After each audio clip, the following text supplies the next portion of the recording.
মন্ত্রণালয়ের দায়িত্ব থেকে আমি ইস্তফা দিয়েছি।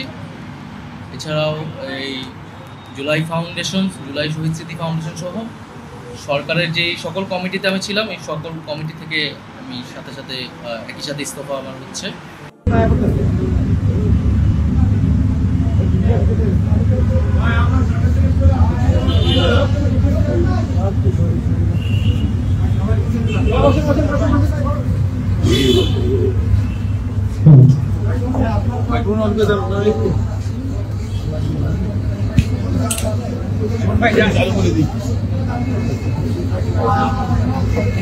মন্ত্রণালয়ের দায়িত্ব থেকে আমি ইস্তফা দিয়েছি।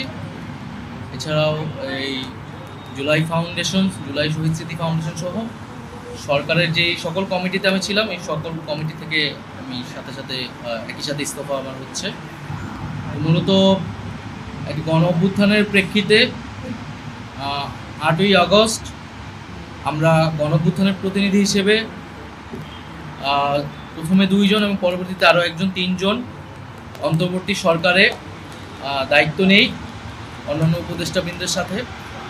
তখন দেশের জাতীয় নিরাপত্তা এবং গণ অভ্যুত্থানের আকাঙ্ক্ষা বাস্তবায়নের লক্ষ্যে আমাদের সেই সময় দায়িত্ব গ্রহণ করাটা আমাদের কাছে মনে হয়েছিল যৌক্তিক।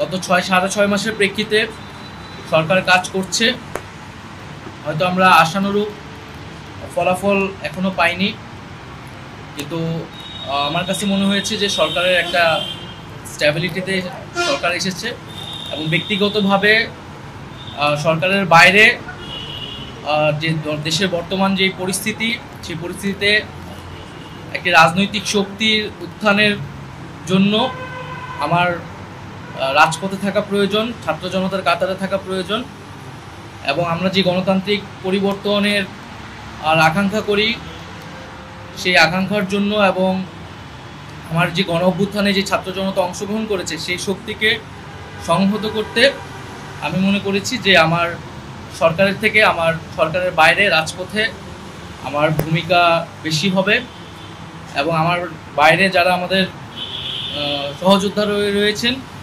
তারাও এটি চান এবং সেই প্রেক্ষিতে আমি মূলত আজকে পদত্যাগপত্র জমা দিয়েছি। গত 6 মাসে আমি আমার জায়গা থেকে চেষ্টা করেছি কাজ করে যাওয়ার। 2টি মন্ত্রণালয়ের বাইরেও অনেক অতিরিক্ত দায়িত্ব আমাদের পালন করতে হয়েছে। আমরা চেষ্টা করেছি এবং মন্ত্রণালয়গুলোতেও আমরা কিছু কাজ করেছি, সেই কাজের ফলাফল হয়তো সামনে জনগণ পাবে। 6 মাস খুবই কম সময়, তারপরও আমি চেষ্টা করেছি আমার কাজ আর ফলাফল সেটা জনগণ মূল্যায়ন করবে। তো আজকে থেকে মূলত আমি সরকারের কোনো দায়িত্বে নেই।